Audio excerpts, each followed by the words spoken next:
want to start by telling Keenan that there will be no 5-minute limit on these presentations. After all, Dave Paul is doing one of the introductions. No, it just seems like Groundhog Day when we pull these creatures from their caves. Pam once again has lured me from the comfort of hibernation to come and MC this special event. I want you to know that I hold this event with great reverence. I've said this to her a number of times. I believe the Lifetime Achievement Awards to be the pinnacle of recognition in this community.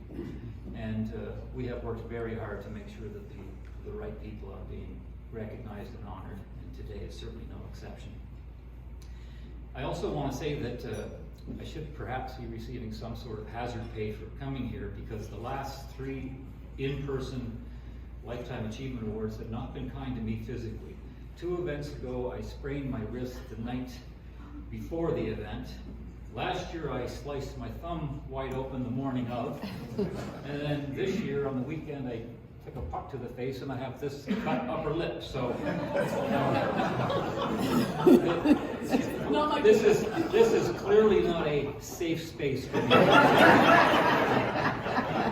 But the show must go on. I also want to take a moment to bear with me here. I want to take a moment to say that being an office neighbor provides me with a first-hand insight into how dedicated and hardworking the Brockville Chamber staff really is.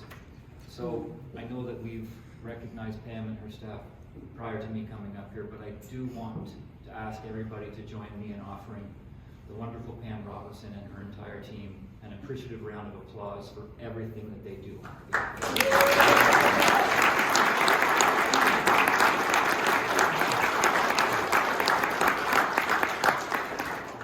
I'd also like to take a moment to thank each and every one of you for taking time out of your busy schedules to be here today in recognition of 2 legendary entrepreneurs, Mr. Joe Hudson and Mr. Larry Vanderbeeren. And I'd like to acknowledge the families of both of these gentlemen.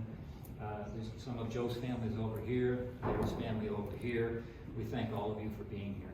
We really appreciate that you're able to attend today, and we know that this award has a deeper meaning to all of you. Both Joe and Larry will be formally introduced in a few moments, but let me begin with a brief summary to acknowledge the long list of accomplishments for both of these gentlemen and their distinguished families. The Hudsons and the Vanderbeerens spent decades building their successful enterprises, employing thousands of people along the way, and supporting countless critically important initiatives that have changed our world for the better.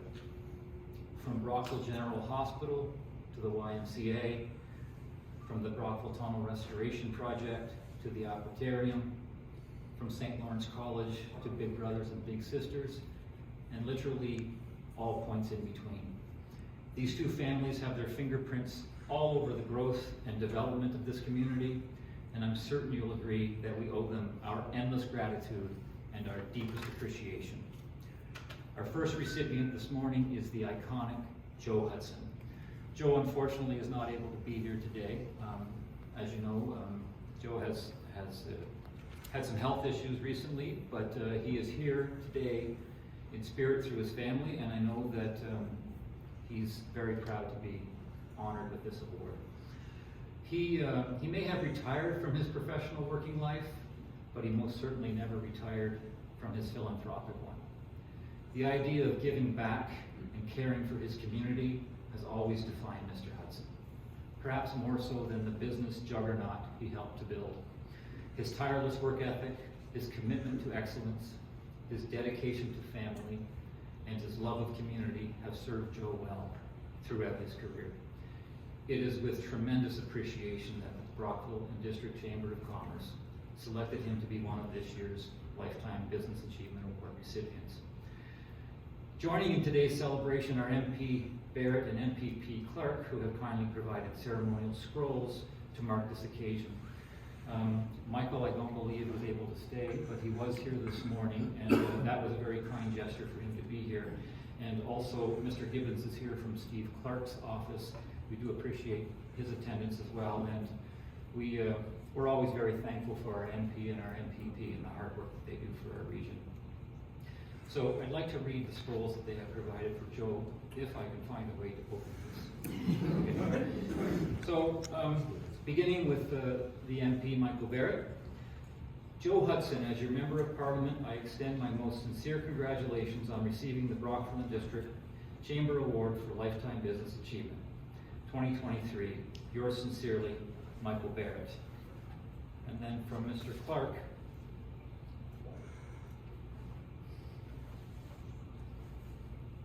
who is apparently playing a cruel trick on me. Mr. Clark, congratulations, Joe Hudson, Brockville and District Chamber of Commerce 2023 Lifetime Business Achievement Award winner. As MPP for Leeds, Brockville, Thousand Islands, and Rideau Lakes, and on behalf of the province of Ontario, please accept my congratulations on receiving this prestigious award. Your decades of dedicated public service, philanthropy, and corporate leadership have set the standard of what it means to be an outstanding citizen. Steve Clark, MPP. I will leave these here. They will be part of the presentation momentarily when we take some photographs, but we do want to express our appreciation to both the MP and the MPP for their support. The person that's here today to formally introduce Mr. Hudson will be his longtime friend and colleague, Mr. Craig Hunter. Having spent over 90% of his career working in the poultry industry, Mr. Hunter is uniquely qualified to understand the trials and tribulations of a life in agriculture. He worked at Burnbrae Farms for 30 years, from 1991 to 2021, where he navigated increasingly more responsible positions, including ultimately becoming Executive Vice President of Operations. Although now officially retired, Mr. Hunter continues to be engaged with Burnbrae Farms and the Hudson family on a regular basis, both personally and professionally. Socially, Mr. Hunter is President-elect of the Rotary Club of the Thousand Islands, and he recently replaced his passion for downhill skiing with a newfound dedication to playing golf. He also tells us that his wife has become reasonably tolerant of him being at home more often, but I respectfully suggest that you not get too used to that. I'm always particularly amused when my own wife says to me lovingly, "Of course I'll miss you, dear, but when are you leaving?" Prepare yourself accordingly, Craig. On a more serious note, I also want to take a moment to acknowledge that Mr. Hunter actually flew here all the way from Florida just to honor his dear friend Joe Hudson. Wow. This is an incredible gesture, and it obviously speaks volumes about the character of both men. Ladies and gentlemen, here to introduce the great Joe Hudson as recipient of the 2023 Brockville and District Chamber of Commerce Lifetime Business Achievement Award. Please welcome Mr. Craig Hunter.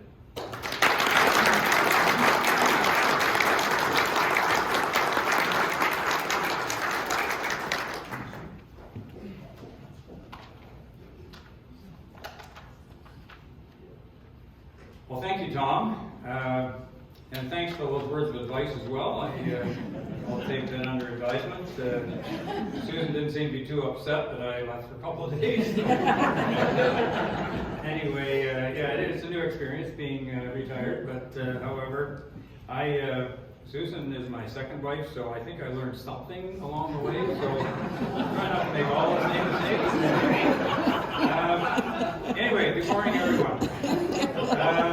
This morning we're here to celebrate Joe Hudson and Larry Vanderbeeren, who are both receiving this prestigious Lifetime Business Achievement Award. It's certainly my honor and pleasure to say a few words of introduction about my good friend Joe Hudson. As you mentioned, I just came here from Florida yesterday, the day before. I sent a quick email to Ted and Margaret just to let them know that I was going to be here, and then all of a sudden I had to speak. It certainly is my honor to do this. So first I want to thank the board of the Chamber of Commerce and the Thousand Islands Community Development Corporation for selecting Joe as a recipient of this award. Believe me, he certainly is a worthy recipient. Joe has received a long list of awards for his accomplishments in the Canadian egg industry as well as locally. And these accomplishments were very well outlined in the media release, which I did read for this event. And so in the interest of time, I'm not going to repeat all that very interesting and detailed information about Joe. Joe was also the only Canadian to ever receive the Eggman of the Year award from the US-based organization called Erner Berry. However, receiving this local award from the Chamber is particularly special. In addition to the number of awards Joe's received locally, he's quietly helped a lot of people in our local community without looking for any credit. Joe truly has deep roots in this part of Eastern Ontario, and even though he never looked for recognition and all the things he's done in our community, providing support for a multitude of individuals and organizations, I know that he would really appreciate being a recipient of this award, and we do hope to see Joe after this meeting. A few years ago, Joe was receiving another local award, and to illustrate just how deep his roots were in Leeds County, he pointed out that he had moved a lot during his career. He lived in 5 different places, but the good news was that they were all within 1,000 feet of each other, just up the road here. Anyway, Joe is truly a legend and an icon in Canadian agriculture, and specifically in the Canadian egg industry. I've known Joe for 57 years now as a friend and a mentor, a customer, and of course as an employer. For me personally, Joe Hudson is a perfect example of the ultimate entrepreneur. I know I'm saying that in front of a whole bunch of entrepreneurs and business people and professional people, but that's just my humble opinion.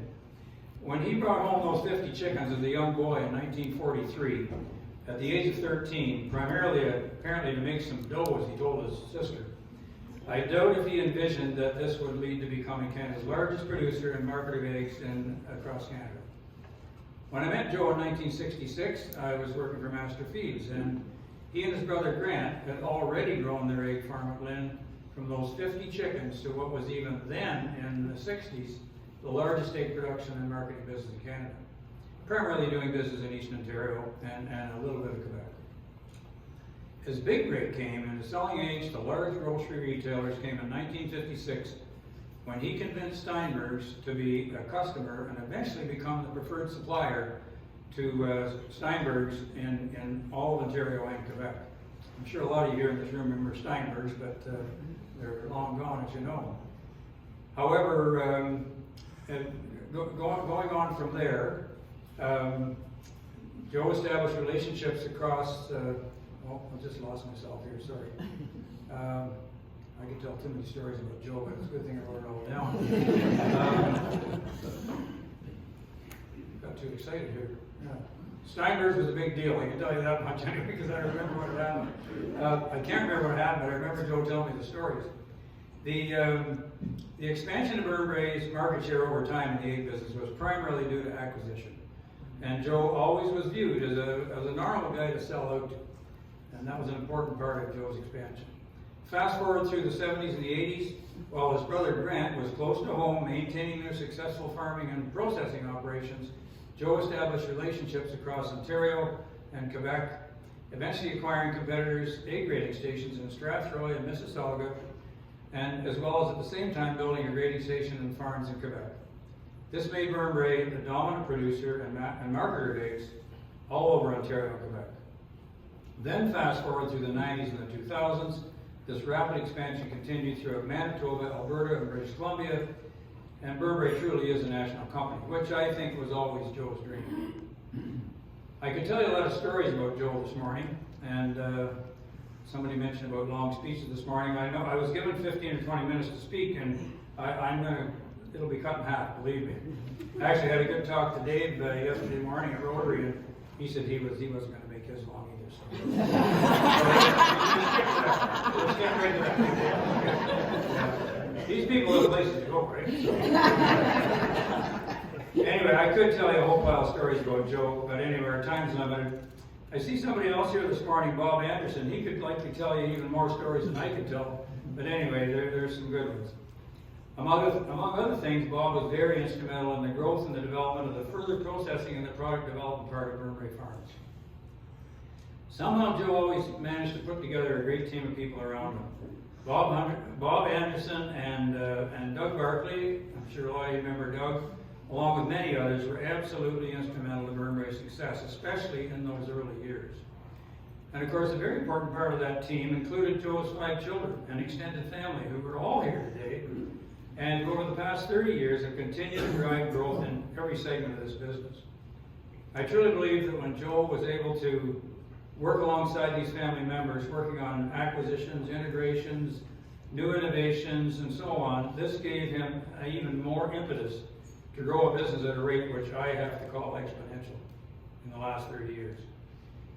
Many of you know this, but Joe was a nighthawk.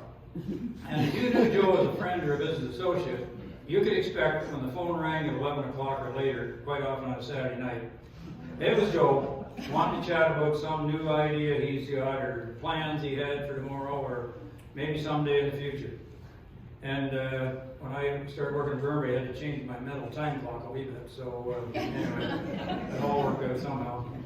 Back in the late 60s and early 70s, and some of you remember this, when egg farming was a boom and bust business with farm bankruptcies occurring very regularly, Joe was certainly in the middle of the controversial topic of supply management in agriculture.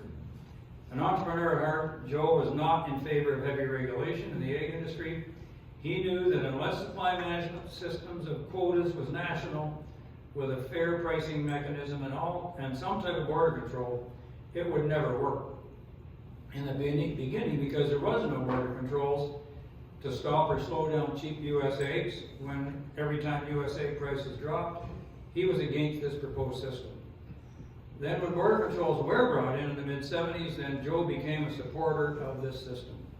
And Canadian egg industry has become a very stable business with benefits to both farmers and consumers. However, Joe continued his market-driven approach to business with his customers, large and small. Those of us that have known Joe for a long time and worked with him have a pretty good idea of why he was successful. I'll attempt to briefly summarize how I think Joe lived his daily life, and I know this is how he lived his daily life. He's intuitive, he's certainly determined and driven, he's passionate, he's principled and ethical, very approachable. Sometimes it took a while, but he was very approachable. Then we in Montreal late at night, what they call the bunker. But anyway, he had a hotel down there. I think he thought he owned the hotel. However, he had a special room. You can smoke cigars and make rum in there too. Good old days. Anyway, he had a reputation for being tough, and when doing business, he was also very principled in everything he did. Joe's decision-making process was very methodical. I don't know if he invented the SWOT analysis theory, but he always thought through all the strengths, the weaknesses, the opportunities, the threats when making any major decision. When Joe often called a meeting, and usually we had very little notice, you just had to be there. Sometimes he'd even show up on time. That was rare. Where he would discuss the pros and the cons of a potential decision. That's just when you thought you're about to reach that conclusion, he would say, okay, let's sleep on it. And decide tomorrow, maybe not at all, maybe later. He used to say, when you don't know what to do, just don't do anything. I also believe that one of Joe's greatest successes was the fact that he and his wife Mary raised 5 wonderful kids in the farm at Glen. I still call them kids, I guess they're kids compared to me anyway. They developed a strong work ethic at a very young age. And when the time was right, he completely handed over the ranch to the 4th generation of this successful farming operation. Now even the 5th generation has become very involved full-time as well, and the 6th generation is already here. As we all know, very few family businesses make it through to the 5th generation. Since Joe unfortunately was not able to be with us today due to his current health situation, I want to thank Joe Hudson for his lifetime of contributions and achievements both locally and nationally, even internationally, as well as being a great friend for many years. Please join me in congratulating one of the recipients of this 2023 Lifetime Business Achievement Award, Mr. Joe Hudson.